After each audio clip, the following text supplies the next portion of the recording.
Hello, welcome back. Andrea, good to see you. Good to see Was you. did you get to watch the whole State of the Union last night?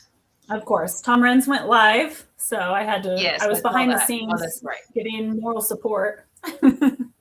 Yes, it was exactly what I expected. The Democrats let us know that they are not for the country in any way. As much as I hear some people complain about Donald Trump, you cannot have to say he's doing a great job.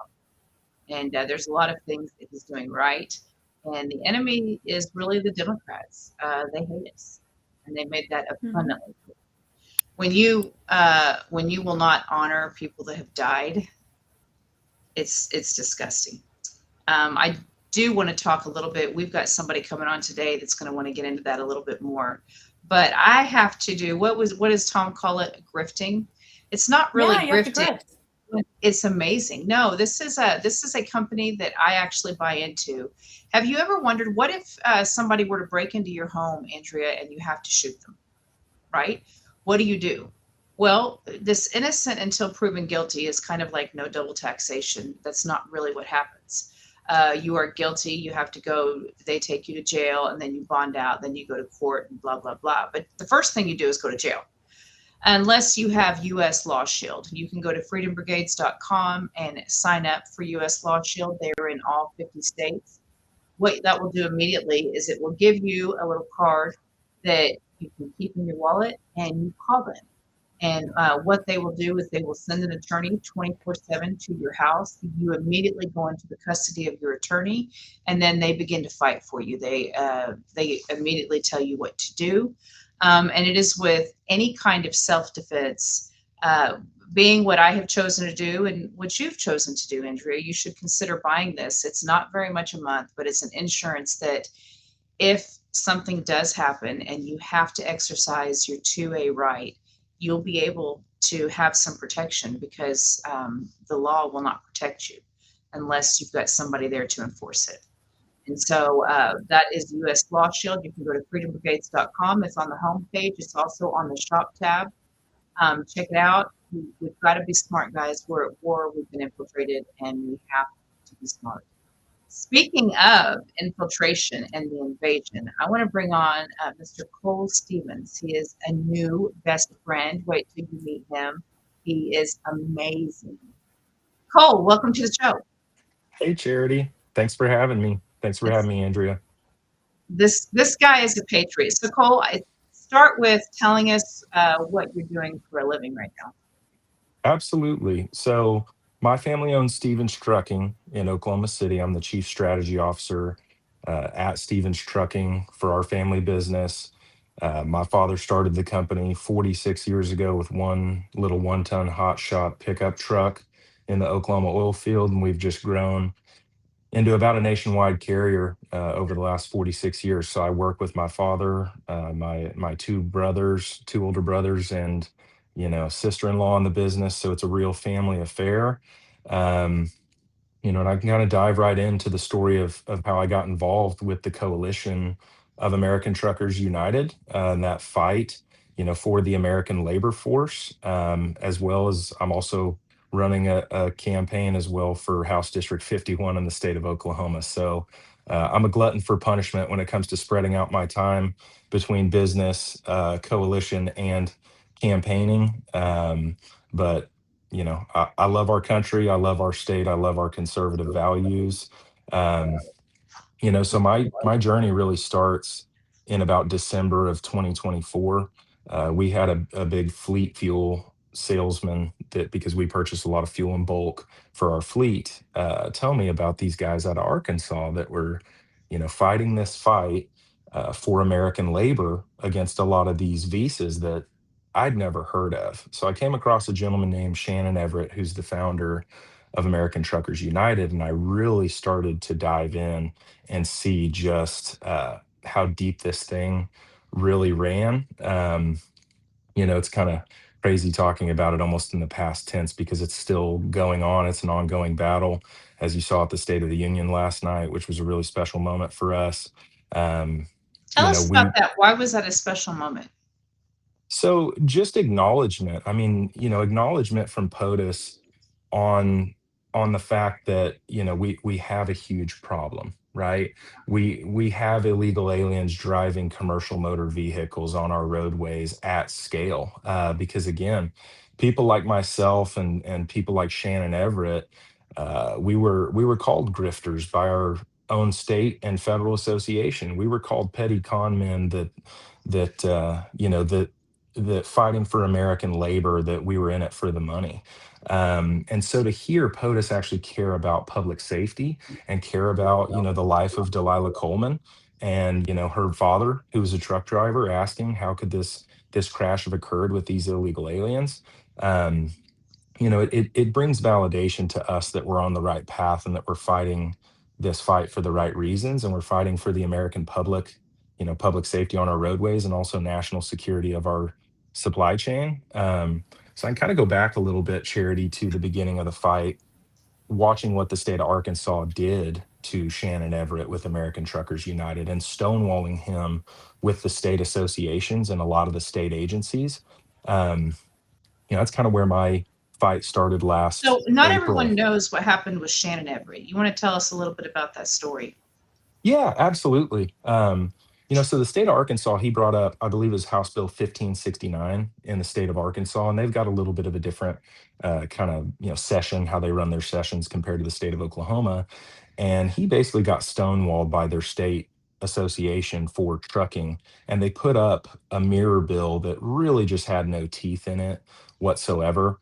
And that state association, with the powerhouses in trucking in the state of Arkansas, ended up getting their bill through and killing his bill. Well, I've been told about them from December of 2024, and this is about April of 2025. And I just seeing his story, I was like, we got to do something about this. And I've really never been involved in state politics. A lot of my stuff with interstate commerce and government, regulations and corporate governance has come at a federal level. And, I made a call to Senator Sacchieri over my area in Blanchard, Oklahoma, not knowing where to turn. And she took a meeting with me in mid-April of 25, and really the rest is history. We ran the Safe and Secure Roads Act of 2025, which was the actual language that had some teeth in it from that original House Bill 1569 in the state of Arkansas. And we pushed it, and I had no idea what I was getting myself into, but I can say too, as a bit of testimony to my faith, Charity, like I've seen God open doors that I never dreamed, needed to be opened. And the pace at which they've been opened and other doors being closed, it's brought me so much closer to God and my faith and my spirit. Because I've genuinely seen miracles happen every single day. Usually when my wife asks me what I'm doing today, I tell her I'm getting ready to watch God work, because it's just been absolutely incredible, getting to see how all this stuff has transpired. Every single day, I believe, other than the very last day that SB 20 was voted on, when it bounced back and forth after conference committee and everything, finished on the last day that it could have, right? So it got through committee in the opposite chamber on the House side the last day that it could. And then it got through conference committee the last day that it could. And then I think it was signed into law 2 days before they sine died, in the state of Oklahoma. And in in a 6 week period to get that done with two freshman legislators, with emergency clause still intact because it was a public safety emergency, there's nothing short of the power of God behind that. And it was just really cool to get to be a part of that. And then with SB 20, we really started pushing on our state agencies, and I got to give them a lot of credit too. Once they realized what was going on, right, they were like, we've got to do something about this. So Commissioner Tipton had been working on that 287G agreement with ICE, which was a complete and total game changer. And that's whenever we actually got movement on the Operation Guardian for our sector in the commercial motor vehicle enforcement, was when they executed that 287G agreement to allow them to enforce some of the immigration laws here in the state of Oklahoma. And without that, our state troopers wouldn't be able to enforce immigration laws. That's insane, first of all, that took that long. So Yes. you guys are Yeah. all over the country. What is this looking like? How many How many accidents on the highways are Oh, because we had illegal immigrants? How many illegal immigrants are driving these trucks? Can you tell us who the worst companies are that we should be watching for on the road? so if we go back kind of in time to that June timeframe when a lot of this stuff got done, people we were kind of flying in blind. People thought that we were crazy.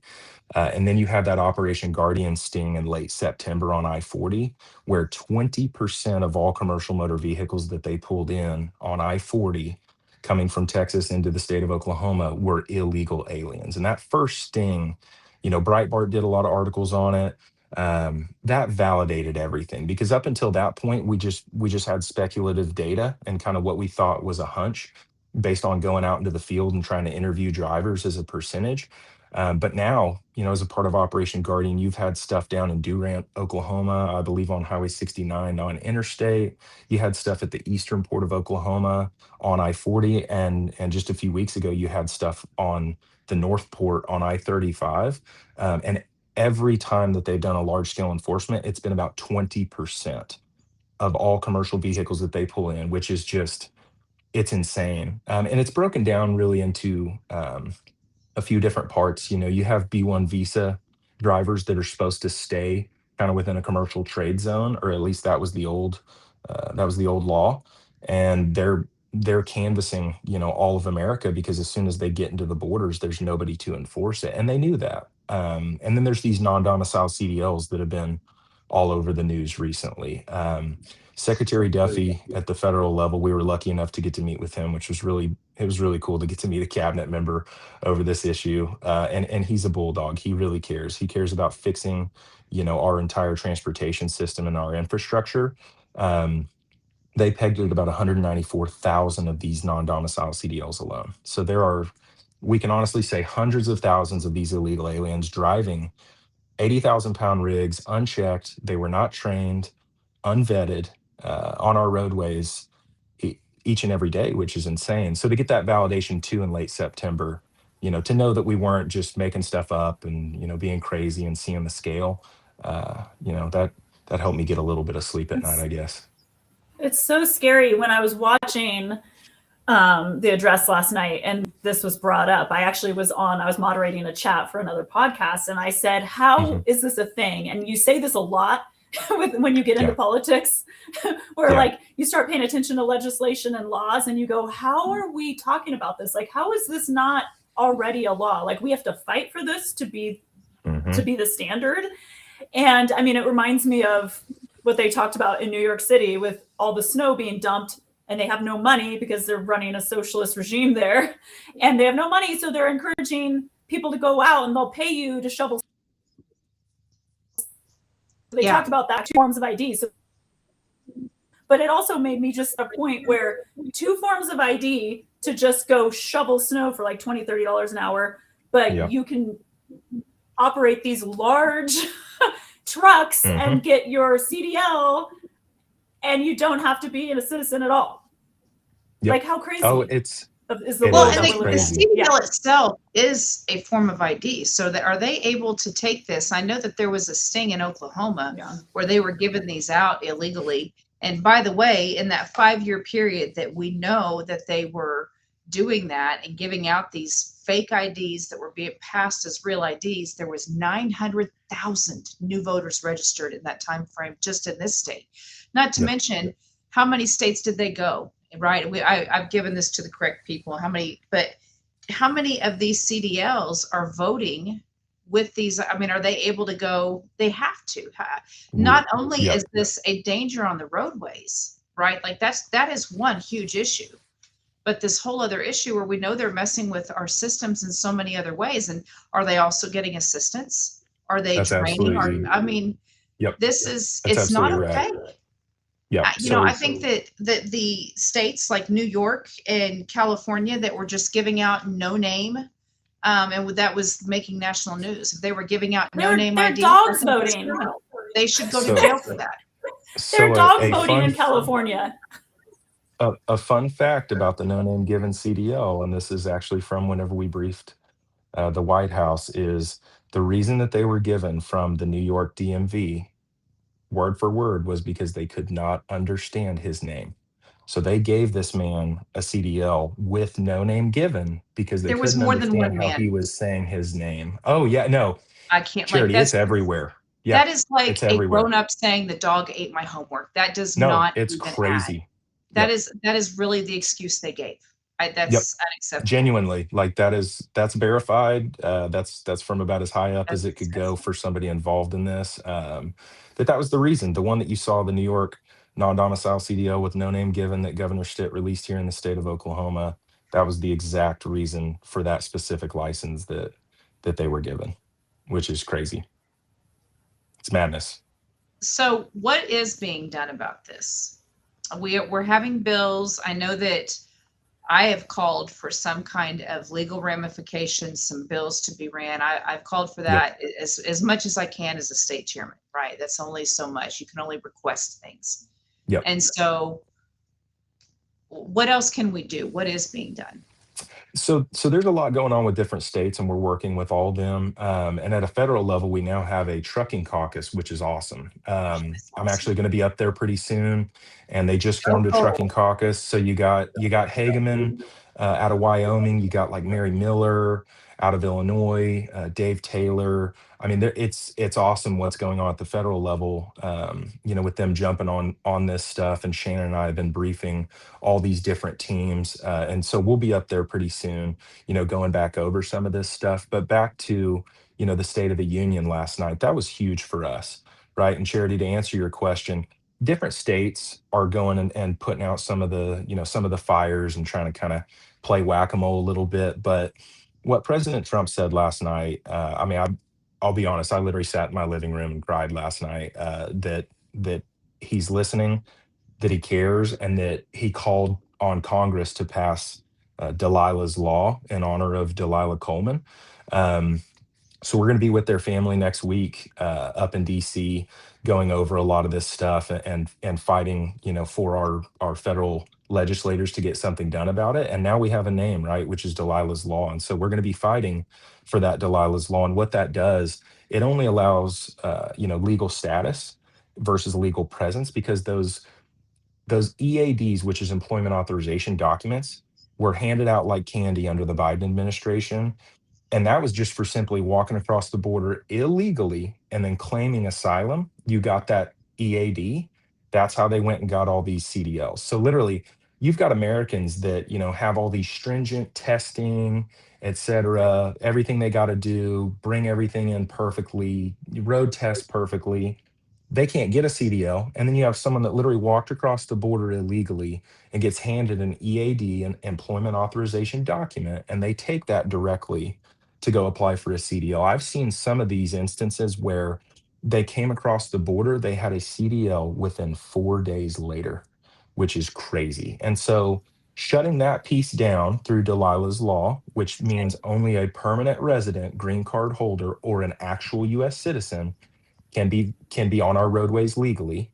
And then also it requires that states follow the 287G program with ICE to give commercial motor vehicle enforcement officers, because again, they're state troopers. We In commercial vehicle enforcement, we don't have an actual federal police force, right? So we have a federal governing agency, which is the FMCSA, the Federal Motor Carrier Safety Administration. But you don't have actual federal police for this problem. And that's the loophole that these bad actors exploited. They knew this, right? Which is, hey, states don't really enforce an immigration law, and it's federal money that pours down to the state troopers to enforce. So we really want to close that loophole. And if they're going to receive federal dollars, we want them to have to take part on a commercial vehicle side in that 287G program for So forever, right? everyone needs to be pushing their representatives on this. The fact that the one frustrating thing I get with, I mean, we have the majority. We should be able to push these things through quickly. This shouldn't even be a fight. You're saying you're going up there to fight it. I'm so sick of the rhinos who we have to fight. The Republicans should be able to push this through, no problem. So everyone needs to be Yep. pushing their representatives on this, because the fact that this isn't already a law bothers me, but the fact that I have to fight for it because there's rhinos in Congress that might not do the right thing, that makes me very upset. That's absolutely right. I mean, like I said, It's been a dogfight, Andrea, the whole time. And it shouldn't be. How is this a I dogfight? know. Like, I ah! know. It's crazy. Well, and a lot of these laws existed anyway, too. But that goes back Yeah, to paying attention to the judicial structure. We've presented all over the country, Tennessee, Texas. I mean, you name it. We've been yeah, everywhere, and it's the same message everywhere. Hey, we can't get our district attorneys to prosecute these people, right? You know what I mean? It just there's so much corruption everywhere. It just yeah. is. It just seems like everybody's on the take and they don't care to hold people accountable because, the thing we get in our space is, oh my gosh, it could disrupt commerce. And I'm like, well, do what Then it needs happens to on the be back end? disrupted. That's right. That's But exactly right. it's When Like already you disrupting the commerce. Yep. yeah, Well, exactly. Yeah, a lot of these people commit massive amounts of insurance fraud. So a lot of the yep. families, like Delilah Coleman's and her father Marcus Coleman, they have to fight and get nothing a lot of the time on the back end because these people are on the road fraudulently. So it really is. It's a public safety crisis. It's also an election integrity crisis, Charity, to your point, and it's Yes. also a national security crisis because again, if we don't know who's in the cab, what are they hauling? What do they have control over? And there's a lot out Mhm. there publicly now, so I can talk about it more public than I could probably 6 or 8 months Well, ago. it's They're also hauling a for crisis our on our systems. They are, yes, there's very good chance that they are getting the assistance that many people get that are pulling when they're not putting into the system, right? yep, They're getting that's the food exactly stamps, right. they're getting all of those things, the medical, all of that. Yep. No, it is. It's a total drain on the Yeah, system, and you know, I don't want to just sound like a one trick pony, but when it comes to this issue, it touches so much that it really, if you can solve this mhm. problem and we can be aggressive with it, like we're going to end up solving a lot of problems in the This process. is this is a thread that you're like pulling on that spider web and it just That's starts falling apart that's because exactly it right. touches so many different things. Yep. And again, I love President Trump. I'm all for the address last night was great, but I sat back and I got frustrated on some of the things he didn't touch on and the things that he did touch on when he was imploring Congress to do things. I said, why is this so hard? Yeah. Why is it so hard when we have the majority to get this stuff done, to get it done? Yep. I am so sick of the rhinos and Right. the rhino problem. And like you said, the corruption. Luckily, we're exposing it. And I'm hoping that JD Vance and his new efforts to expose the fraud, Yep. that we keep uncovering it. So I'm happy to see kind of the veil lift on a lot of these things. Like you said, you're able to talk about these things more openly now. So amen. Hallelujah. And But it's still wild when you start looking at this. Like I can't believe that we have, like, the fact that you're saying you have to fight for this. Like, this shouldn't be a fight. This should have been done that's already. that's right. But I would say too, with Vance, we had a U.S. senator help us on one end, and then we were pressing on some staff under Vance, and that English language proficiency executive order.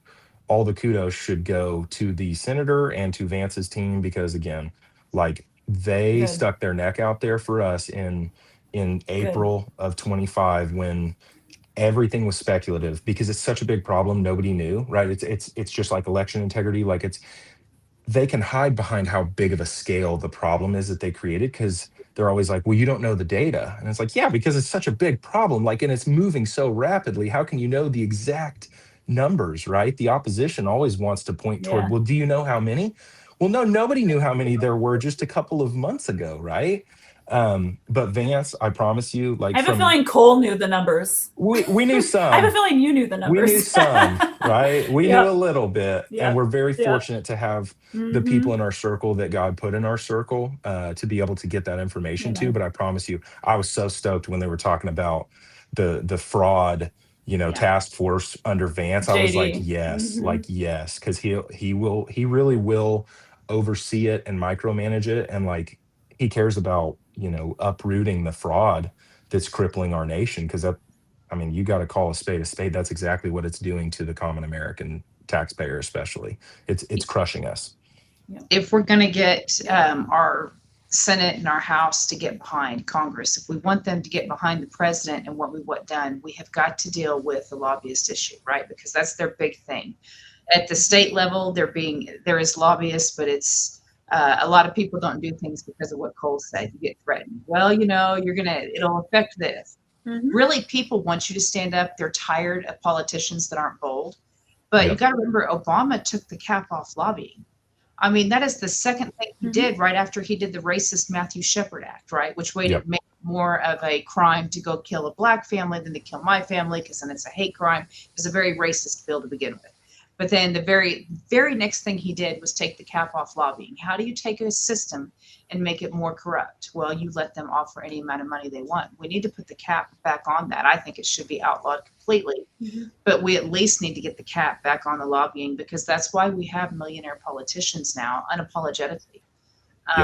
We have got to get back to that, because these guys, we're not ever going to get a hold of it if the purse strings are so deep like that. Absolutely. Well, and one thing from my side too, just politically, is, there used to be something called end-to-end legislation, and there's an act from like the mid 90s, I believe, that repealed a lot of that. So now you have this disconnect where when you roll out legislation, the agency, which is under the executive branch, gets to determine exactly how they want to interpret it. Where previously in the 70s and 80s, when the legislature got something through, when Congress got something through at a federal level, they could say, here's the law, here's how you interpret it, and here's exactly how you go enforce it. And that's what I'm seeing a lot in this disconnect in the trucking space, is a lot of pointing fingers at each other and nobody taking any accountability. Oh, well, that's a state problem. Oh, well, that's a federal problem. Well, that's an executive branch problem. Oh, that's a legislature problem, right? And you're just like, dang it, like, somebody take accountability for what's going on and stand up, right? Ezekiel 22, right? 23 through verse 23 through 31, right? We are called by God to stand in the gap. And I genuinely feel like God called me to stand in this gap for people on the roadways. And we have to stand up. We got to say something. We got to get people back on the same page. I think there's a lot of people that want to do the right thing, but a lot of them don't know the first steps, because it's been chaos. It's been intentional chaos, right, Charity? Like, people are causing this chaos at so much scale, it's hard to see the forest for the trees. You're in the middle of this tornado all the time. And so we gotta get back to talking to each other. And I fully agree with you on putting the cap back on, the lobbyists and things. Like, it shouldn't just be pay to play. I mean, like, whoever's got the biggest purse strings shouldn't be winning. It should be, we do what's right, not what pays the most. Yeah, it's a disgusting system. I could not believe that there wasn't more outrage over it when it happened. Well, Cole, can you stay on with us? We've got someone else coming on that I'm excited about. Andrea, this guy, you introduced him to me. Do you want to tell us a little bit about what's going on and bring him on? Yeah. So Dr. Clinton Ohlers, I'll bring him in, but he's a Safe Blood. So go to safeblood.com. They are blood matching non-vaccinated blood donors with each other. And it's a whole, he'll get into it, but post-COVID, the whole donor blood matching systems and being able to like find donors is a bad thing. And he's been working legislatively on this too. So let me grab him.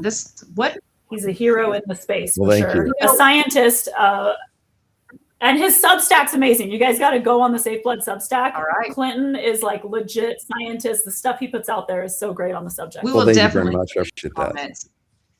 Yeah. I've been terrified, praying nothing happens where I have to go to the hospital, because I do not want the vaccinated blood. So how do you do that when you're at the hospital? Can you just request that, or how does that work? Well, let me tell you what we do, what we've been doing to most efficiently meet that need. And then some really good things that are going on at the state level to make this more accessible, and especially in Oklahoma. You guys have some great stuff going on in Oklahoma. So, and it's so interesting. There's so many similarities to what I'm doing and we're doing at Safe Blood, and the kinds of obstacles and challenges we run into, like Cole was just describing. So there's a similar sort of constellation of problems and corruptions, across the country, and it's at almost every sort of area. So what we do, say you need a surgery, you're going in for a surgery, that there's a high probability or a guaranteed probability that you need blood. And like you said, you don't want to get it from a COVID-19 vaccinated donor. Now, this might be for various reasons. Okay, perhaps you haven't had the vaccine yourself, so you don't want first exposure to those components through the blood.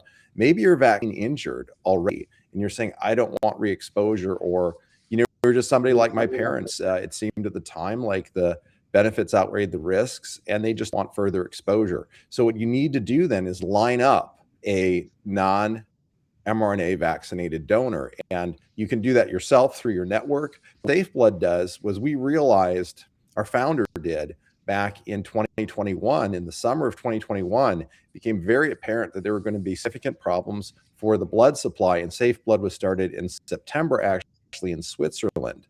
And so what we do is we match the non-mRNA vaccinated donors with anybody who needs blood. That's pretty amazing.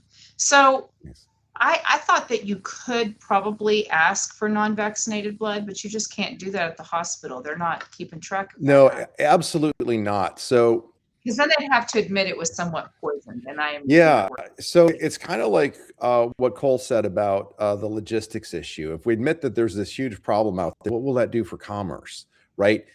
I was just testifying before the Idaho Senate committee for a bill that's gone now through the House committee, and the House passed there. And we were up against some pretty tough opposition from the blood industry in Idaho. But what was so amazing there was the number of senators who themselves had wanted surgeries, or had family members who did. So much personal experience, so many doctors that came up and said, look, weren't able to get this blood in Idaho. And they're saying that to people who are saying, oh, well, there's no problem here, nobody's being denied. Really, they're outright lying, because Idaho is one of the worst states for that. I mean, there's some states where it's very easy, and it's not at a state level. It's all based on the hospitals and the blood banks in your area who can easily block that. So these bills are going forward to allow people really what was an uncontested and uncontroversial right before COVID-19, the mRNA vaccines. That was the right to just direct your own donor, to say, hey, I'd prefer this person. And my wife's aunt had pancreatic cancer, and she just said, you know, rather than take blood off the shelf, someone from I know personally who's a match, you know, it's obviously be a safe match, would do that. And this was uncontroversial just 7-8 years ago. Now it raises, you know, a storm of ire in some parts. And this, it finally came down to the leading opposition was just that, well, this might create fear about the blood supply. Well, like, we're not creating fear about the blood supply for you, Charity, just because I came on the show, or right. You said I already have some fear about that. Yeah, everybody does. Right. Everybody who knows the components of the vaccine that are circulating in the blood of, we don't know how many people know that the risk's not zero. We've seen people harmed by this with all sorts of mRNA COVID-19 specific adverse reactions that they experienced only through exposure through the blood supply. Like that's the science we're working on right now to bring that forward. But it only follows logically, just like during the AIDS crisis, it followed logically. And just like during the AIDS crisis, they're trying to downplay it. Like, this could create a panic. Now, I understand their concerns about not wanting to create that panic, but the problem's already here. That ship sailed. It's interesting to me, anytime you try to do anything that's for people, that makes sense, they come at what the enemy always comes at people with, is fear. Cole, you said the same thing. And now the doctor is saying the same thing. You guys are saying that they come at you and say you can't because of fear. This could happen, that could happen. To me, that's just that's how they did the whole COVID thing, right? Is they scared everybody. Fear exactly is right. What moves them. And so anytime fear is moving you guys, that's the enemy every time. That's right. Well, and then I always harp back to informed consent, the crimes against humanity that we've seen. Informed consent, one thing that Safe Blood says all the time is, if you can't pick your blood donor, then do you have informed consent? I mean, for them to say that is controversial is insane. I deserve informed consent. They not only do they want you in fear, or they're saying, oh, we don't want people, you know, thinking of this. They don't want you to think of it. They don't want you to know the truth either. The truth is, they don't know fully, or I mean, some could say that this was a bioweapon, right? And they don't really care that we're part of this experiment. But those of us who are questioning the blood supply, and rightfully so, are being told to shut up, basically, and that we don't have that right. I mean, to not have the right to choose a blood donor is astronomically, like, crimes against humanity, in my opinion. Well, that's exactly right. That's it's just impressive to me how it's consistent. To me, the protocols in the medical community have lost all credibility anyway. So why we would give that any kind of virtue is amazing. I'm thankful for medicine. We've had a lot of advances in medicine. I am not against medicine. I do think that if you can find a natural alternative to something Pharmacia is putting out, you should go with the natural, which I say all the time. But the protocols need to be questioned at all times. And anything the current medical community is pushing back against, in my opinion, you should always question. You should, And the other thing too is there are some real simple common sense solutions for this. You know, just like in the State of the Union when President Trump raised that issue that's so important to Cole and now to all of us. And I turned to my wife and I said, "Wait, we need legislation for this? I mean, this is crazy." It should be self-evident that if you're an illegal immigrant, you can't get a commercial vehicle, license. And so it's the same thing here where we need legislation to retain this right, but there's other common sense things. For example, what I point out to people is that what Safe Blood does is we fill this gap for if you are going into a scheduled surgery, because no matter what, fastest you could get blood under the best conditions would be in a few days, right? You've got to line up your donor. That blood has to be processed. It does have to be tested. I mean, what if somebody had some illness they didn't know about, right? That has to be screened. That's all what goes on in maintaining the safety of the blood supply, and directed donations go through that just as much as any other one. Now, what is then but what does that leave uncovered, right? Or exposed? Like, okay, you're hit by one of these CDL drivers who didn't take the test and you're injured. You've got an emergency now. You need emergency blood. There's no way, not even me, no one in this country can get blood just in the same state it was in 2018. There is no guaranteed non-mRNA vaccinated blood available for emergencies. And why is that? Simply because they refuse to track it. They don't want to imply that the blood supply is not safe, so they refuse to track it. We just tried a bill through South Dakota that had very common measure that the blood just needed to be marked if it was from an unvaccinated or vaccinated donor, that for the sake of informed consent, a recipient could know what's the provenance of this blood. That passed committee overwhelmingly, but was somehow killed, on the floor. And so there's a lot of big interests that are motivated against this. But in Oklahoma, we've got another great bill there, 3196, which what's great about this is it actually sets a blood bank for non-mRNA vaccinated blood. And there'll be some obvious challenges to that. But the great thing about it is if you have a blood bank of that nature, you do have blood on hand that's known and it's ready to be used for those emergency situations. Now, people are going to say, the opposition is going to say there wouldn't be enough blood. There's only, 20% of the population that hasn't received the COVID-19 vaccine. They'll raise all of these objections. But the great thing about it is that if you have that blood available, you could cover emergencies. Any pre-planned surgery can be covered just by arranging directed donations. And then the whole problem would be solved. And JJ Humphries was the one that I was about to say, we have to right? say that JJ Humphries, right? We've had him on a few times. Brigades love JJ Humphries. He's running for lieutenant governor here. Well, he's put forward an excellent bill.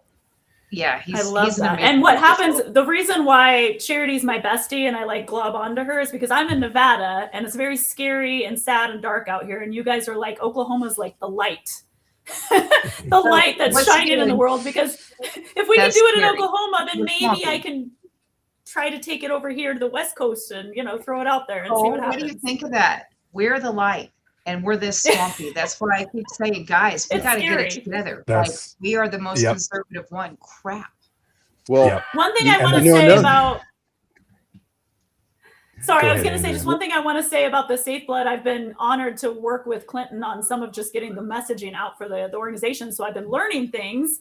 And one thing that I've been loving listening to Clinton talk on in these interviews and then what he writes on his Substack is a lot of people, it's not just like the pure bloods trying to keep the pure bloods going, right? Like a lot of people have learned actually after getting vaccines that they don't want more spike protein in their body. They saw that the spike protein did not leave their system like they said they would. The spike protein's still circulating and they don't want more spike protein. So there's people with vaccine injuries who've been vaccinated, who learned and are asking for non-vaccinated blood with good intent or good reason and science behind it. And so the fact that this has become politicized or that these people anywhere aren't getting access to that choice is, I mean, again, like I said, it's crimes against humanity. There's no informed consent if you can't, choose the blood like that. It's wild that Clinton's having to fight on the legislative level, just like what you're fighting, Cole. It's wild to me that this is an issue as well. Yep. But I will say too, Charity, to your point, we got a lot of work to do, but I think there's a lot of really special stuff going on here in the state of It is. Oklahoma. It is. I really It's do. amazing, and I'm really glad. I hope that that bill does pass that Dr. Ohlers was talking about, because we need stuff like that. So if someone signs up for Safe Blood, how does this work? Are they just on a list where if they need it, it's there? Or how does this work when they go to safeblood.com? Yeah, great. So the thing about blood is it has limited shelf life, right, of about 40 days. And so, and let me add, we did talk about emergency situations, but, James Thorpe, who I work closely with, on this research, is a, renowned obstetrician who testified before Congress. He always asked me to get the message out for pregnant women that you can donate to yourself ahead of time. That's called autologous donation. That's where you just donate to yourself. And that's one way to have blood on hand in a potential emergency. Okay. Another way is, let's say you found out that in 2 or 3 days you needed a surgery. The first thing to ask for, and this is very true for like open heart surgery patients, any surgery where you can recycle the patient's own blood. Obviously, it wouldn't work for cancer where they don't want any possible recirculation, or if you are bleeding out from something, that's not going to work. But that's called the Cell Saver system. And we just actually helped a family in Texas who was the father had needed open heart surgery. He was being denied blood from his wife, who's a universal donor. He was being denied blood from his friends. He said, "Can I donate to myself?" They said, "Only if it's medically necessary." We don't think it's medically necessary. So I said, "Well, what you have to do, get on the Cell Saver," and they did. So he didn't need a transfusion, right? So there are ways kind of up till the last minute in many situations that you could try, get around this lack of emergency of blood being available, and nothing safer than, of course, our own blood. But what if this isn't the case, or you need, we had somebody in Florida needed 14 units, and another person in Los Angeles 10 units, right? Or James Thorpe called me up and said, "Clinton, I've got a colleague here who's going in for a scheduled C-section. She may need 4 to 6 units." This was in Missouri. They were able to get those to her in a week. That's just more blood than you're probably going to be able to obviously give to yourself or arrange. So, that's what we do, is we match the donors with the recipients, right, as quickly as we can. The more lead time, the better. And so somebody goes to our site and they say, okay, most people just come to our site because they just learned about this, or, there'll probably be people who maybe have a surgery scheduled in a couple or a few weeks on your show and be like, "Well, I didn't know about this," right? And then they'll come to us. And so, those are urgent matches. And so there's a fee for that. But most people are monthly or annual members. And for those people, they've said, "Look, hopefully we never need blood, but this is such an important issue. The legislation and everything going into it is so important. I want to be part of supporting this, for if I don't need it, for future generations and for, just for my fellow men." So we really appreciate that. Our monthly and annual subscribers, and there's a lifetime membership, keeps the light on and keeps us doing what we're doing. And then there's a whole coterie, probably the majority of our members are, very many of them are just blood donation only, right? So that's free. And but we have, members all over the country just said, "We're ready," like the Minutemen back in the revolution, like on a moment's notice, somebody needs blood in our area, we step up, we're willing to give it. There's no remuneration that they get for that. They do it out of the kindness of their hearts.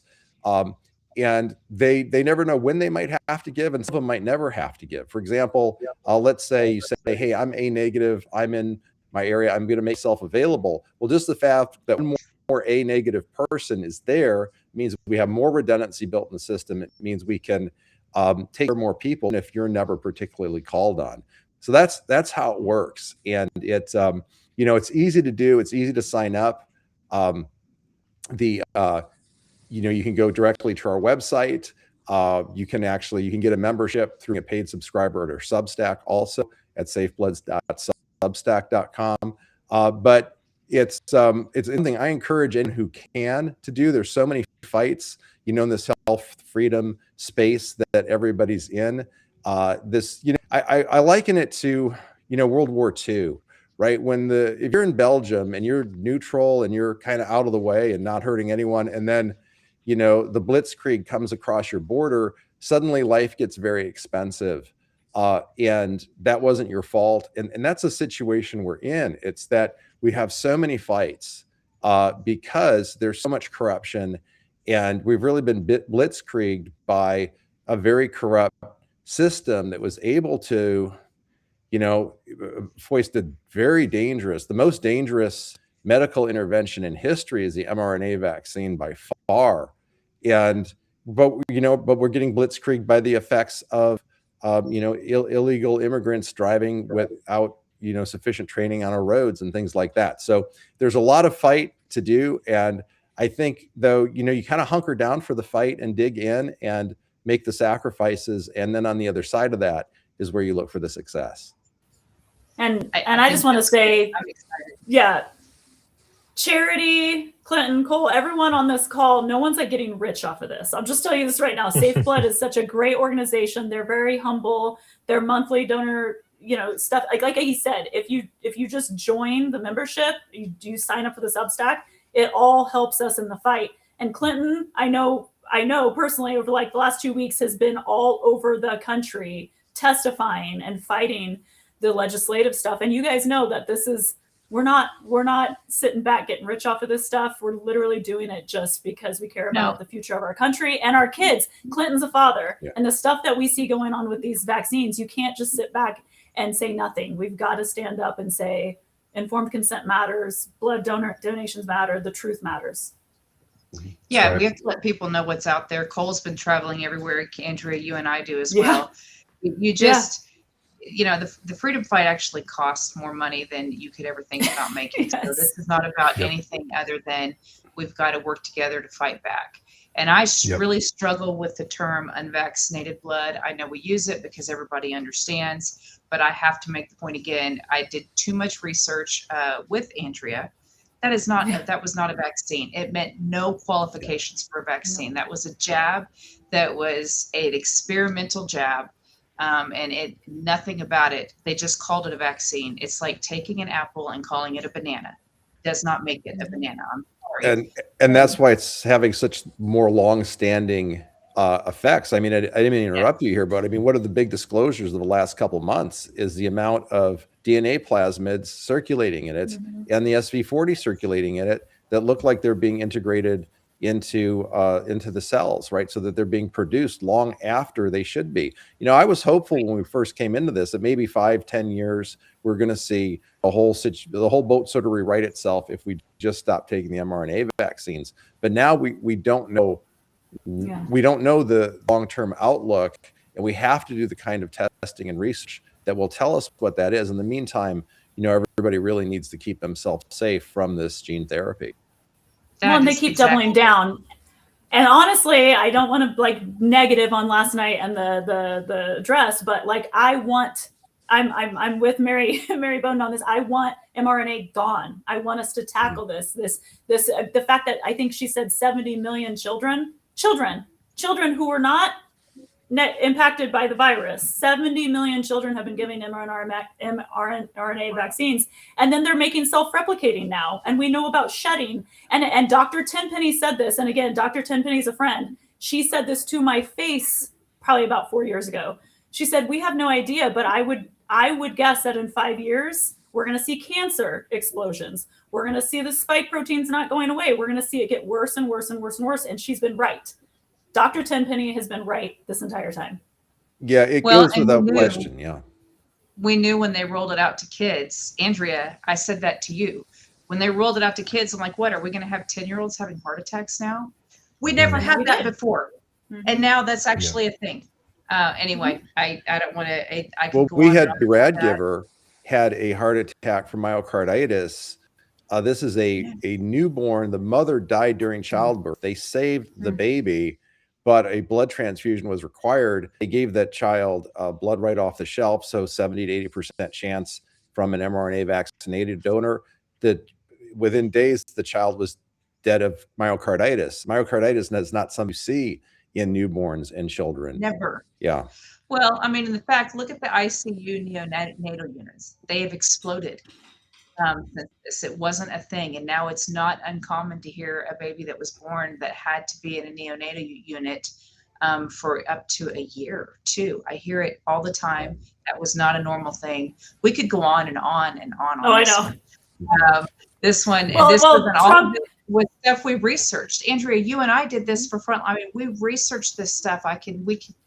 This was all. Yeah, when people tell me to calm down online, I'm like, listen, I've been on the front lines of this. I was talking to thousands of parents whose kids were getting murdered with the deadly protocols in the beginning of COVID.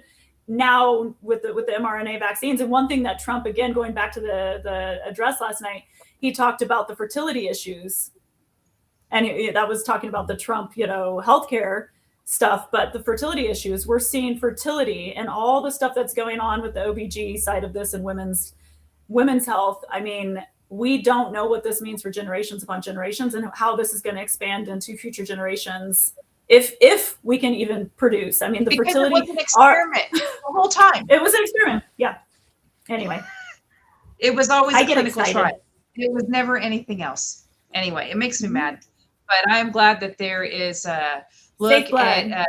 Clinton. He's like, okay, what did I get myself into? Oh no, I'm completely on board, and I think we really owe a lot to this next generation. The Zillennials and Generation Z. I mean, they did not sign up to be deceived by the older generation the way they were. They just wanted to stay in college. They just wanted to get degrees. They trusted, right?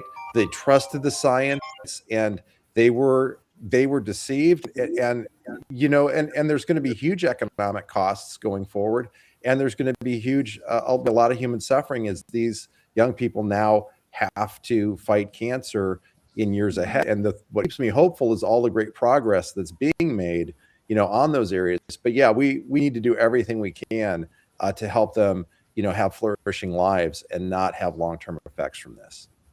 Amen. Yeah, I agree. You guys, thank you for the work you're doing. Thank you for coming on the show. Go to safeblood.com. You guys, we are at war. We have been infiltrated. What you do matters. You have to fight back. God put you on this earth in this time for a reason. You were not put on earth 100 years ago. You are not put on earth 50 years from now. You put on earth now. This is a historical time. What you do matters. If you join freedombrigades.com, you can take back your community with 4 hours a month of your time. It's a matter of you working together with your community to take it back. We will help you. Go to freedombrigades.com, sign up. It's free. Once again, we're not trying to make money. We're trying to save the country. If you take back your community, we can take back the republic. We will see you guys next week. Thanks. God bless.